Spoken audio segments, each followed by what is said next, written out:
We all love baseball cards, but some of them fell from the ugly tree and hit every branch on the way down.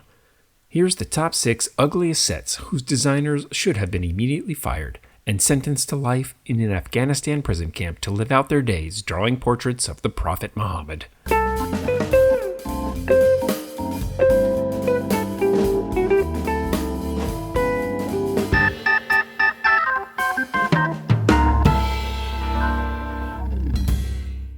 To the groans of the audience, this list will not include the wood grain delights of 1962 and 1987. These cards aren't poorly designed. They are merely outdated, as faux wood grain isn't part of our aesthetic anymore.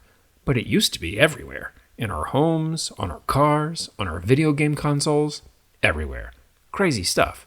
And I won't hold the Topps designers to task for leaning on popular themes of their day. 1969 Topps gets a lot of grief for the lackluster photography and duplication of the imagery from 68, but the simple design is elegant in its own way. There are a lot of card designs that are simply products of their time. Others are just bad. Bad then, bad now, bad forever. And here are the worst offenders. Getting 1991 Fleer right out of the way, number 6 on the countdown is the school bus of sports cards, the cardboard banana. The favorite set of the man in the yellow hat, 1991 Fleer. And the design isn't all that bad. It's the abundant use of yellow that really clogs the toilet. The biggest problem with yellow is that it isn't an MLB color. Only 3 teams have yellow as an accent color in their designs, and the A's primary color is green. So that leaves the Pirates. So this design just might look good for the Pirates. But nearly all of the 1991 Fleer Pirates cards were shown in their away gray jerseys. There's a fail. The yellow clashes with every other uniform, save for the A's. Let's look at the Canseco here, one of the few cards anyone wanted from this set in the first place. Even with the yellow in the socks, it's just too much yellow. If we get rid of it entirely, we're left with not enough color. So let's put a white border around the Fleer yellow. Okay, getting better. But we still need to borrow a color from the team. So let's make the accent color A's green instead of the yellow. Now that's a good-looking card, and all of the A's would look good with this design. Using this strategy, borrowing a color from each of the teams, the design really starts to pop. But Fleer went with the banana. So into the scrap heap of baseball card history it goes. Coming in at number 5 is a sleeper of a bad set, 1995 Topps. What always bugged me about 95 Topps isn't the jagged photo border, but the overlay of the crazy quasi-script foiled font over where the jagged border rests. You can't read the darn names. Look at poor Crime Dog here. The photo is fine, but the bottom of the photo gets dark, which makes his name just disappear. Combine that with the placement over the jagged edge, and it's just unreadable chaos. And they're all like this. With just a little adjustment, the designers could have cleaned this up. Now maybe this is too conservative now, but at least you can read the name. For the janky border and the unreadable names, this goes down as the 5th worst card set design of all time. Number 4 on the list is the oldest set and the most puzzling, the 1923 W515 collection of strip cards.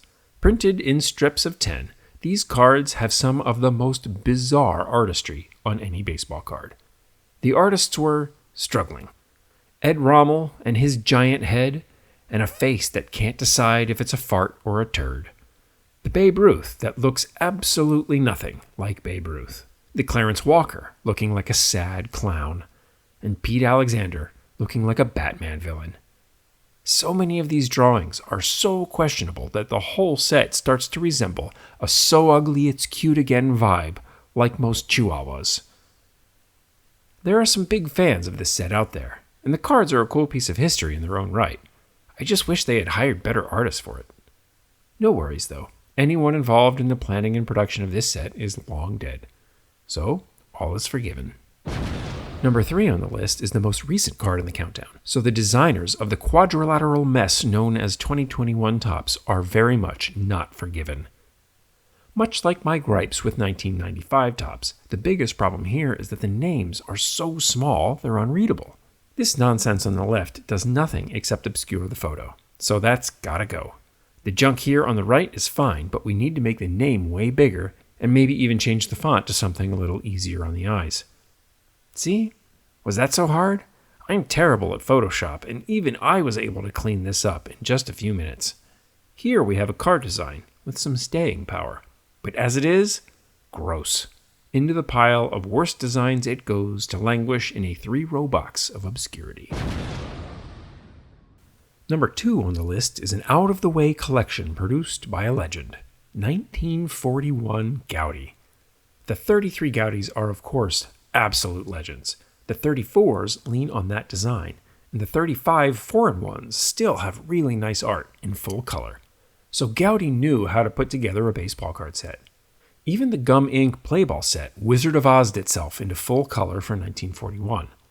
But in that same year, Goudey just limped off a small set of cards featuring a black and white photo of the player cropped out of any surroundings or context and placed haphazardly on randomly colored backgrounds. This pale green among the few colors available. And the backs were just blank. Add to that they were all cut so poorly, like they were given to kindergartners to practice. It's a shame, too, since this era of baseball cards had such iconic designs, and they included players that weren't available in the playball set. This just seems like they had no fucks left to give for baseball cards. And since they gave no fucks, neither do I. Second worst set of all time. But the all-time, hands down, fire the designers and shut down the factory design is 2002 Topps. Ugh, I can barely look at it. That baby diarrhea color. Is it diarrhea brown or diarrhea yellow? It's such a bad color that you can't even identify what shade of diarrhea it is. Then it is contrasted with the red ribbon, which looks like a bit of blood in the stool. But not all, because some, like Griffey here, had a black ribbon with the team logo and the red with the name. But the red doesn't match the red, so it's all just these random, terrible colors mashed up against one another, like a loose stool the morning after Thanksgiving dinner. Gross. Can it be fixed? Well, just making the awful background color white settles my lunch. Matching the ribbons with a color in the logo eases my nausea even further. The elements are all there, but that original diarrhea color cannot be salvaged, making 2002 Topps the worst baseball card design of all time. On a whole, I understand that not every design will stand the test of time, and I want the designers to push the boundaries. But even Mighty Casey occasionally strikes out. Thanks for watching. What card designs make you soar? We'll see you next time on Baseball Card Stories, Legends, and Lore.